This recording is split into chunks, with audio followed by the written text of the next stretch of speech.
Welcome back to Obsidian River Productions, where we breathe life into timeless classics. Today we continue our journey through Nathaniel Hawthorne's The Scarlet Letter, delving into the depths of Chapter 4. In this episode, we explore the complex emotions and the tumultuous inner world of our protagonist, Hester Prynne, as she navigates the challenges of her unique situation. If you're new here or have been enjoying our serialized narrations, make sure to hit the subscribe button and ring the bell for notifications. Your support helps us to keep producing high-quality content and reach more literature lovers like you. Share this video with friends and family who appreciate the classics, and don't forget to give us a thumbs up if you enjoy the episode. Today's chapter unravels more of the mystery and introduces new layers to the story that you won't want to miss. So, get comfortable, and let's continue our journey back in time with The Scarlet Letter. Enjoy the episode, and remember, we love to hear from you. Drop a comment below sharing your thoughts on the chapter. 4. The Interview. After her return to the prison, Hester Prynne was found to be in a state of nervous excitement that demanded constant watchfulness, lest she should perpetrate violence on herself or do some half-frenzied mischief to the poor babe. As night approached, it proving impossible to quell her insubordination by rebuke or threats of punishment, Master Brackett, the jailer, thought fit to introduce a physician. He described him as a man of skill in all Christian modes of physical science, and likewise familiar with whatever the savage people could teach, in respect to medicinal herbs and roots that grew in the forest. To say the truth, there was much need of professional assistance, not merely for Hester herself, but still more urgently for the child, who, drawing its sustenance from the maternal bosom, seemed to have drank in with it all the turmoil, the anguish and despair which pervaded the mother's system. It now writhed in convulsions of pain, and was a forcible type, in its little frame, of the moral agony which Hester Prynne had borne throughout the day. Closely following the jailer into the dismal apartment appeared that individual of singular aspect, whose presence in the crowd had been of such deep interest to the wearer of the Scarlet Letter. He was lodged in the prison, not as suspected of any offense, but as the most convenient and suitable mode of disposing of him, until the magistrates should have conferred with the Indian sagamores respecting his ransom. His name was announced as Roger Chillingworth. The jailer, after ushering him into the room, remained a moment, marveling at the comparative quiet that followed his entrance. For Hester, Prynne had immediately become as still as death, although the child continued to moan.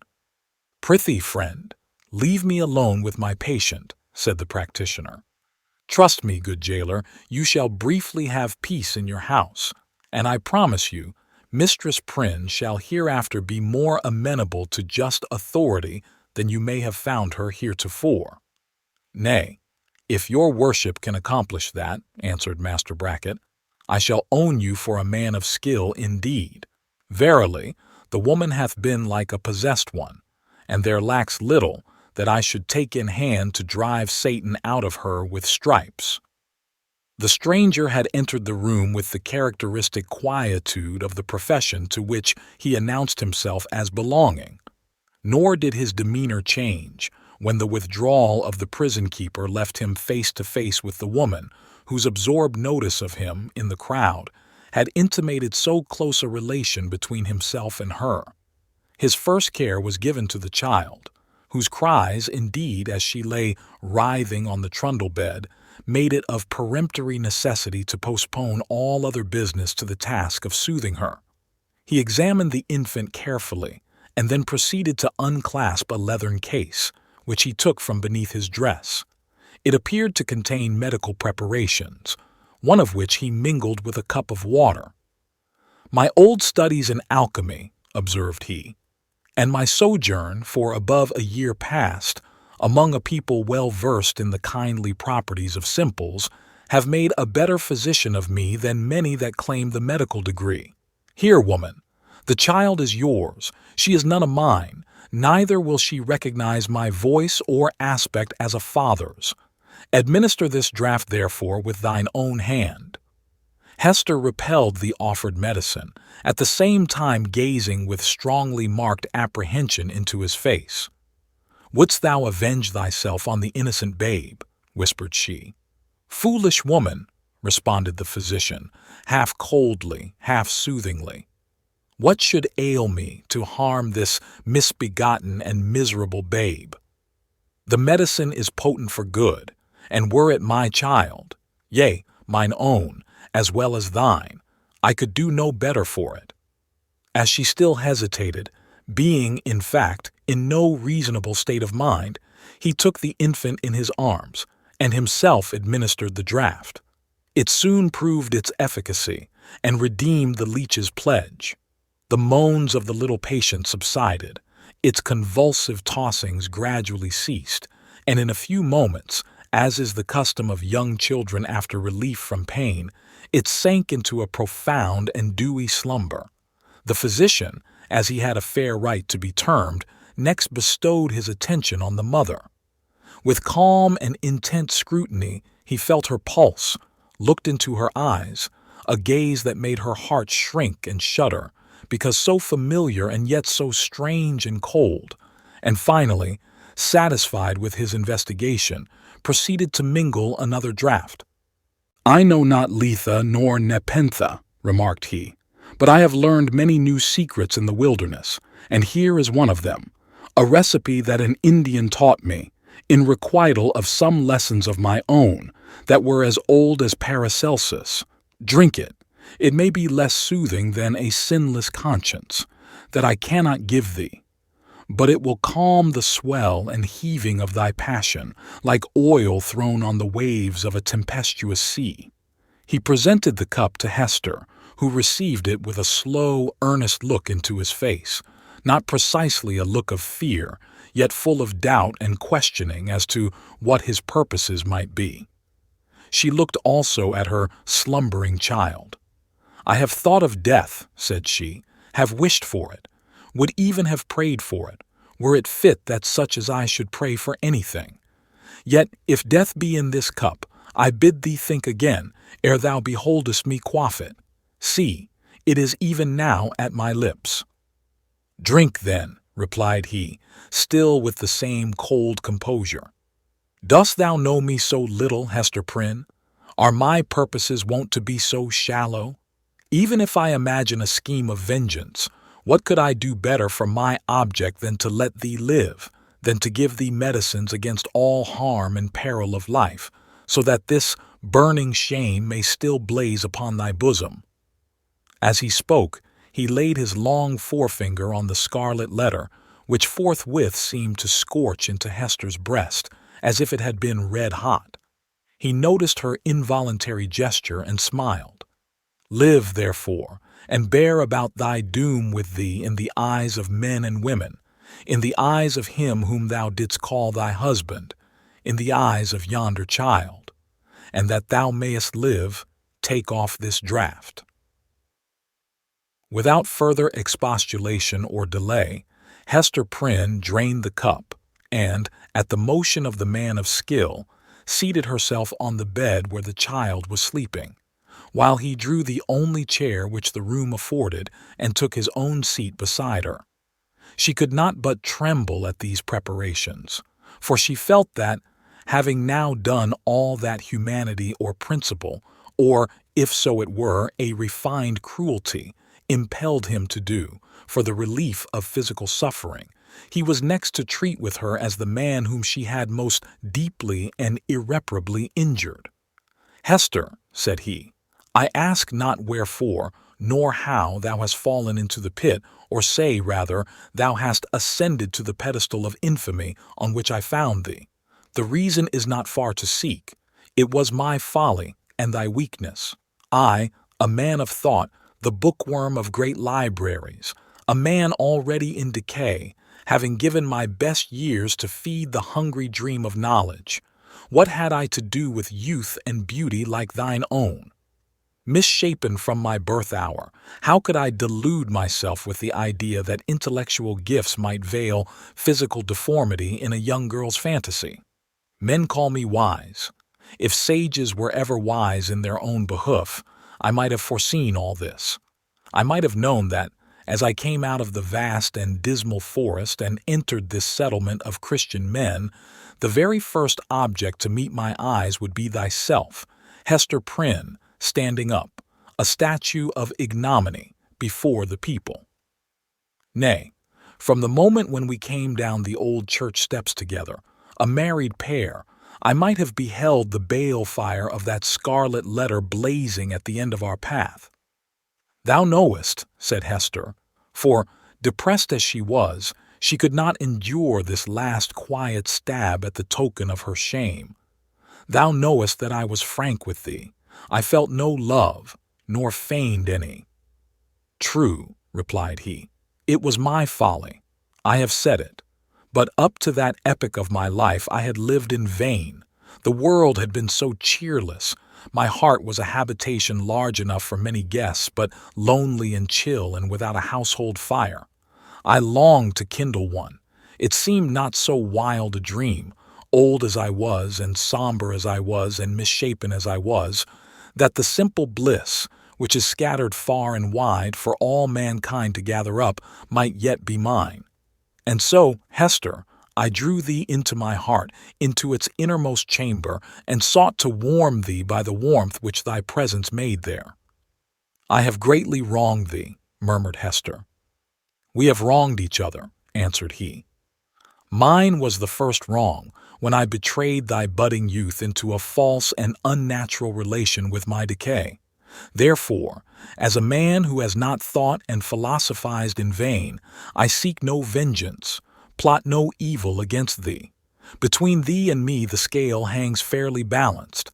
But Hester, the man lives who has wronged us both. Who is he? Ask me not, replied Hester Prynne, looking firmly into his face, that thou shalt never know. Never, sayest thou? Rejoined he with a smile of dark and self-relying intelligence. Never know him. Believe me, Hester, there are few things, whether in the outward world or, to a certain depth, in the invisible sphere of thought, few things hidden from the man who devotes himself earnestly and unreservedly to the solution of a mystery. Thou mayest cover up thy secret from the prying multitude. Thou mayest conceal it too from the ministers and magistrates, even as thou didst this day when they sought to wrench the name out of thy heart and give thee a partner on thy pedestal. But as for me, I come to the inquest with other senses than they possess. I shall seek this man, as I have sought truth in books, as I have sought gold in alchemy. There is a sympathy that will make me conscious of him. I shall see him tremble. I shall feel myself shudder, suddenly and unawares. Sooner or later, he must needs be mine. The eyes of the wrinkled scholar glowed so intensely upon her that Hester Prynne clasped her hands over her heart, dreading lest he should read the secret there at once. Thou wilt not reveal his name. Not the less he is mine, resumed he with a look of confidence, as if destiny were at one with him. He bears no letter of infamy wrought into his garment as thou dost, but I shall read it on his heart. Yet fear not for him. Think not that I shall interfere with heaven's own method of retribution, or, to my own loss, betray him to the gripe of human law. Neither do thou imagine that I shall contrive aught against his life. No, nor against his fame, if, as I judge, he be a man of fair repute. Let him live. Let him hide himself in outward honor if he may. Not the less he shall be mine. Thy acts are like mercy, said Hester, bewildered and appalled, but thy words interpret thee as a terror. One thing, thou that waste my wife, I would enjoin upon thee, continued the scholar. Thou hast kept the secret of thy paramour. Keep likewise mine. There are none in this land that know me.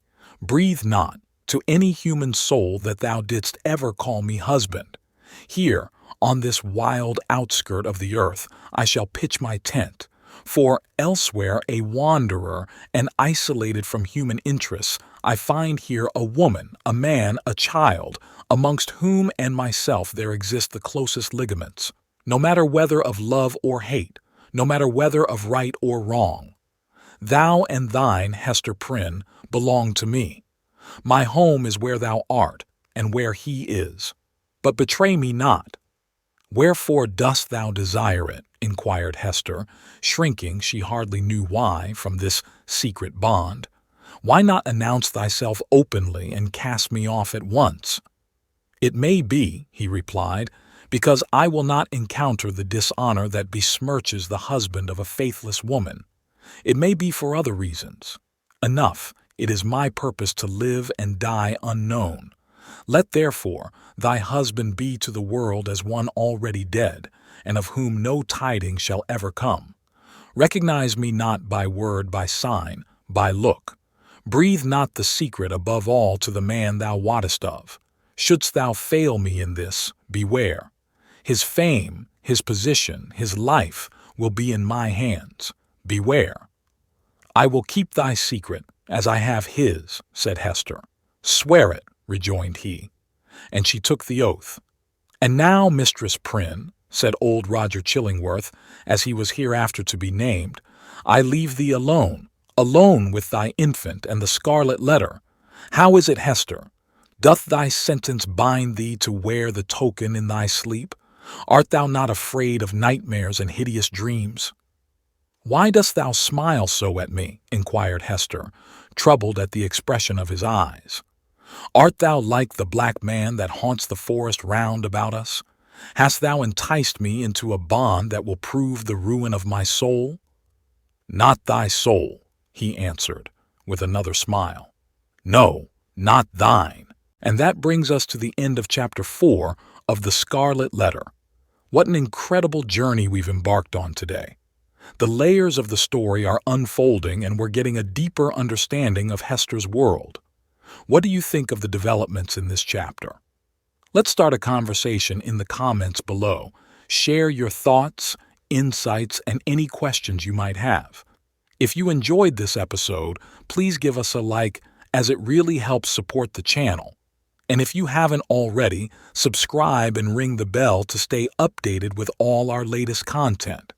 Here at Obsidian River Productions, we're passionate about bringing literature to life, and your support makes all the difference. Looking forward to our next episode, so are we. Make sure to tune in as we continue unraveling the mysteries and emotions of The Scarlet Letter. Thank you for watching, and until next time, keep the pages turning.